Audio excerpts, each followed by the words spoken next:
Hey, you guys, Tomes of Terror time. So, this is probably the one that it's probably like the most recent one in the sense that it came out really, really soon to when I'm reviewing it. So, I'm kind of proud of myself. You know what I mean? So this book just came out in March 2021, and I'm recording this in May 2021. So, I'm like really on the ball with this one. This is like it's a hardback, yo. I got the hardback. It's not even out in paperback yet. And this book is The Lost Apothecary by Sarah Penner. Look at that cover. I love this. I love this cover so much. It's like kind of shiny, so I'm not sure if you can actually see it. But yeah, so like I said, this book only came out like 2 months ago.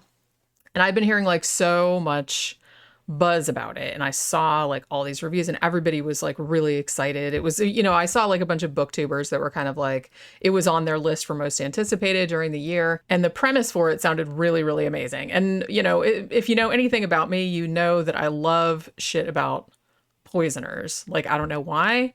I find poisoning really fascinating. I like true crime about poisons. I like stories about poisoners. And since this is about a poisoner, I was like really, really jazzed to read this one. Now, I will say from the outset, this is not a horror novel. I'm not even sure what genre I would call it, really. It's kind of like, it's historical fiction. It's sort of a mystery thriller type thing. Some of it's set in the modern day too. It's almost kind of like, I saw some people compare it to something like the Da Vinci Code or something like that. There's a tiny, tiny bit of like magical realism in there, like that maybe magic could be real, but it's kind of left ambiguous. So it's not like scary or anything like that, but it was still like a really, really enjoyable book. It wasn't exactly what I was expecting, like from the synopses that I read. But that said, it's a really easy read. I almost want to call it like a beach read in the sense that it's pretty fast paced. It's not real dark. It's not real dense. It says it doesn't go like real in depth into a lot of the characters and stuff. It just keeps moving along at a good clip. So if you like historical mystery type stuff or, things about poisoners, then you would probably really dig this. I did see that a lot of the reviews on this were sort of mixed in the sense that a lot of people on Goodreads like really, really loved it. But then I saw a lot of booktubers reviewing it, and a lot of them, a couple of them really, really hated it. And a couple of them just thought it was okay, but it was just like disappointing. I wasn't really, expecting a huge amount. I just said, well, if it's about a poisoner and it's kind of like a thriller mystery type thing, then that's cool. That's good enough for me. So I didn't have it built up in my head to the point that I was just kind of like, oh, that wasn't what I was expecting. It was kind of what I was expecting, but not exactly. But I will say, don't go into it expecting a horror novel because it's not. And it's a pretty light read in the sense that bad shit happens in it, like people die and everything, but it's not a bummer. You know what I mean? It's just a really, really easy book to read. Now, this is Sarah Penner's debut novel. So for a debut novel, it's actually quite good. I think, like I said, if I was going to give it a star rating, which I don't usually do, and I don't do that on a lot of my reviews, I just kind of do it haphazardly, I would maybe give it like a 3.5. It was enjoyable enough that I read it really, really quickly because I think it's only like 350 pages or something. It's not super long, but it was just kind of like when I put it down, I always kind of wanted to pick it back up again and see what was happening. So it really did keep me interested in where it was going to go, like where the mystery was going to go. The characters are a little underdeveloped, but the plot keeps moving pretty quickly, so that didn't really bother me all that much. So let me kind of give a breakdown of what's going on in this book. So as I said, it's sort of historical fiction, but some of it's set in the modern day too. So it goes back and forth. One thing I will say that it goes back and forth between two sets of characters. Well, pretty much in the modern day, you have a woman named Caroline. That's in the first person. And then in the past, which is in 1791, which is when the historical part is set, you have actually two characters. One woman, the apothecary, whose name is Nella, and a 12-year-old girl named Eliza Fanning. And depending on who's doing the shit, it goes back and forth between those two characters, but all of it is in the first person. So sometimes it's a little bit like each chapter is called like Nella or Eliza or whatever. So you know who's talking, but it's in the first person, so you're jumping between 3 different characters, but they're all speaking from their own point of view. So just, it's a little bit confusing, but you do kind of get used to it after a little while. So in the present day, we're following this woman, Caroline. Now, she has been, her and her husband had planned this this trip to London because they're from Cincinnati or whatever. And they had planned this trip to London for their 10th wedding anniversary. And they had all of this. I think they were going to stay a week or 2 or whatever. And they had all this itinerary, and she was super, super excited about it. And she's super excited about, oh, we're, then we get back, we're going to have a baby and all this other stuff. So a few days before they leave on the trip, however, she accidentally discovers that her no good husband, James, has been fucking around. So obviously she's not real jazzed about going on this anniversary trip, which was supposed to be this big romantic trip where they're going to try and like make a baby or whatever. And she's like, okay, well, now I don't want to go with him. So she decides, fuck you, I'm going to go by myself, which I was like, you know what? Good for her. So she goes by herself and makes his cheating ass stay home. Now, one thing about Caroline is that she's happy in her life until she finds out this about this cheating bullshit. But I think like she still kind of has a little bit of lingering resentment, I guess, because I suppose she got like a history degree, like I guess it was like a bachelor's, and she was actually going to go to Cambridge in the UK and do her master's. But then she got married, and then her husband was kind of like an accountant, and he's all very Mr., we can't run off and study history. You'll never get a job doing that. It's not practical, yada, yada. So she ended up taking a job, like just working secretarial or like a clerk at her parents' farm, which was a more stable position. But she was kind of like, she seemed like a little bummed out that she didn't really get to use a lot of her studies that she had done. And she was like really interested in. So it wasn't like a big deal, I guess, but it's like she still had like some lingering resentment about it. So when she found out that James was cheating on her, and she's sort of at this kind of crisis in her life, and she goes to the UK by herself, it's almost kind of like, so this is almost kind of like a woman, coming into her own and like finding herself again type of story too. So there's a little bit of that aspect. So if that sounds like something that's going to turn you off, then you might not be into it. It doesn't bother me. I'm not real into that kind of, it's not chick lit. I'm not going to say that. And I know that's kind of like a reductive term, but I tend not to like a lot of these sort of stories of like, women finding themselves or all this other kind of stuff. It's like some of them are good, but it's not usually a genre that I'm real crazy about. But so it does have a little aspect of that. But like I said, I wasn't really bothered. So she goes to the UK by herself, and on a lark, she kind of decides, when she's just kind of wandering around sort of bummed out about where her life's going to go now, she runs into this guy who's heading a tour group who's going mudlarking in the Thames. Now, this is a real thing, and I guess Sarah Penner went to the UK and she actually did this, so I guess this is where she got the idea. So there's groups of people that go and they'll kind of sort through the mud, like on the banks of the river at various places, looking for, old artifacts that they find, that they think are interesting. So she decides, yeah, what the hell? She's really into history and she likes that kind of shit. So she joins them and does it. And she ends up finding this little bitty blue vial with something that looks like a little bear etched on it. So she gets kind of interested in it. She's like, ooh, I wonder where this came from. And she asks the guy, and he's just kind of like, oh, I don't know. It's probably from an apothecary shop. But usually an apothecary shop would have like the address on it or like the logo of the store. And this one doesn't have that. It just has that bear. So that's a little weird. So she gets really intrigued. So she decides that she's going to investigate like where this vial came from. Because as I said, she's really into history, and she felt like she'd been neglecting it because of, getting married and having to have a boring job and all that kind of stuff. So it so happens that the guy that runs the mudlarking group, his daughter named Gaynor, works at the British Library. So Caroline ends up going there, and they, start to solve the mystery of where this vial came from.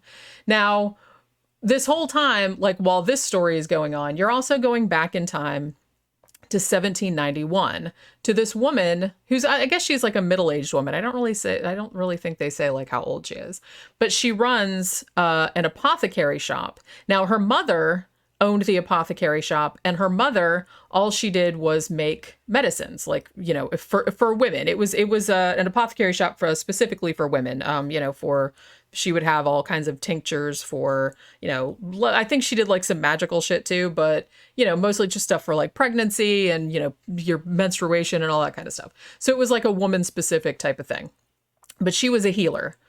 Now, Nella inherited the shop from her mother, and she had a very, very bad experience also with a shitty dude of her own who not only cheated on her, but also did something really, really bad, which I like really shitty that I won't spoil. And she decides, you know what? I know all this stuff about plants and poison stuff. I'm going to kill that motherfucker. So she did, probably deservedly so. So from that point forward, she decided she does healing remedies and stuff too from the apothecary shop, but she also starts selling poisons. Her one caveat being that she will only sell poisons to women to kill men. She will not kill a woman. She will not knowingly, you know, administer a poison that she knows is going to kill a woman. So she's been doing that. And obviously, because this is very illegal, even in 1791 London, she had to basically hide her apothecary shop. So if you come in this door, like it looks like there's nothing in there. It's just kind of like this storeroom with like a barrel or whatever. But her shop is like behind this false wall that has like shelves and shit on it. But she has such a reputation around town that people know, like, hey, if you need a poison, you write down what you want, you stick it in this barrel, like in this little storeroom, and she'll pop out and get it and mix the poison for you. So it's kind of following her story as well. And she, at some point, this little girl who's 12, Eliza, she comes to the shop because she works for a woman who wants to kill her stupid husband. And so Eliza has come there to, you know, get the preparation made. Now, Eliza gets really, really interested about poison and about the occult and magic and stuff. So the two of them, Nella and Eliza, kind of strike up this sort of unlikely friendship sort of thing, even though Nella doesn't want to involve this little girl in all of this chicanery that she's up to, like killing people and whatnot. But Eliza's so interested and she won't go away. So it's almost kind of like, but her meeting Eliza ends up having pretty dire repercussions along the way. This book, since it just came out just a couple months ago, I don't really want to spoil too much about it, but it's basically a parallel thing. You are following, you know, in 1791, you're following Nella and Eliza and their poisoning shenanigans. And, you know, maybe they're going to get caught. Maybe this is going to happen. Maybe that's going to happen. And that's like a really good, compelling story. Because like I said, I love shit about poisoners. And then in the modern day, you're following Caroline, who has found this vial, which, if you didn't figure it out, came from the Lost Apothecary shop. And you're following Caroline, like figuring out where it came from, you know, eventually like digging up the shop and all this other kind of stuff. Now, as I said, this is a really quick, fun, it's just a fun, easy breezy, beautiful. You know what I mean? It's that kind of, it's not deep. It's not all that dark, even though it's about poisoning people, which it's a little strange, but you know what I mean? It's, you know what I mean? It's just kind of like, it's just an easy read. And so if you liked, you know, stuff like the Da Vinci Code or something like that, I saw a couple of people compare it to that, which I guess is sort of, it's a similar kind of thing, like a historical mystery. Now, I will say that it's a book that you really, like I said, the characters aren't super deep. Caroline in particular does some kind of stupid shit, you know what I mean? Or stuff that's, or unbelievable shit. And her husband, James, also does something kind of unbelievable, like toward the end, because like a douche, like he shows up because she's like, hey, I came to London to get away from you. And he's just shows up like the next day, like, oh, I chased you over. And she's like, oh, goody. You know what I mean? So there's that kind of thing. So there's that whole issue. So I will say that you do have to suspend your disbelief a little bit, because some of the stuff that happens just seems a little too, seems like plot contrivance, you know what I mean? Like, oh, how convenient that this, that, and the other thing. So there's some of that, but it's just one where you kind of, I'm not saying like turn your brain off or anything like that, but I'm just saying it's just kind of like a fun, adventure mystery type of thing. If you like stuff about that era of England, if you like stuff about poisoners, which I do, then you will probably enjoy it. I thought it was a perfectly fine, enjoyable book. Like I said, it kept me interested all the way to the end. You know, it's not a great work of literature or anything like that, but like for a first novel, it's actually really good. And it has like a bunch of interesting shit in it. Obviously, Sarah Penner, like I said, she went to the UK, she went mudlarking. She did a massive amount of research about poisons and about the laws back then and how shit would have worked and stuff. So, you know, I just think it was just a really fun, enjoyable read. And so if that sounds like something you would like I said, it's not horror. It's historical fiction, little bit of magical realism in there, just kind of sprinkled over it. Little bit of a mystery, thriller, suspense type of thing. There is suspense in the form of, you know, are Nella and Eliza going to get caught for all the poisoning? You know, is Caroline... There's something that happens in the modern day too with Caroline and her stupid husband. And you know what I mean? She doesn't kill him or anything, but it's something along those lines. So it's kind of like a parallel story. So it's that kind of thing. So if that sounds like something that would be your cup of tea, then by all means check it out. Like I said, it's not out on paperback yet because it's too new. So I can't remember how much I paid for the hardback. It wasn't horribly expensive, but I just honestly, like, it sounded cool because I was like, poisoners, I'm in. And the cover was so beautiful. Yes, I'm that shallow. Like, well, I mean, like, books are concerned, I'm just kind of like, a nice cover really does help your shit out a lot. So that's why you should hire a professional graphic designer like me. But yeah, so I don't remember. I don't think it was horribly expensive, but it's out in hardback and you can get the audiobook as well.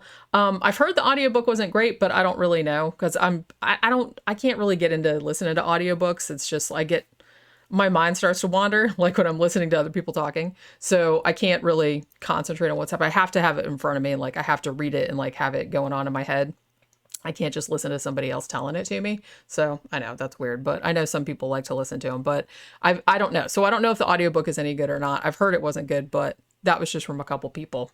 So I take that with a grain of salt. I'm just saying, but you know, it's just a fun book. Like I said, probably like 3.5 stars. You know, there is some stuff in there that I was just kind of like, what? That wouldn't happen like that. Or why is she doing that? Like, you know what I mean? Or, you know, there's just, but it was mostly just little shit. I wasn't really like all that concerned about it. And overall, I thought it was just like a really fun read, you know, so that's all I can kind of say about it. So check it out if that sounds like something you would enjoy. And I will see you guys on the next one. Bye.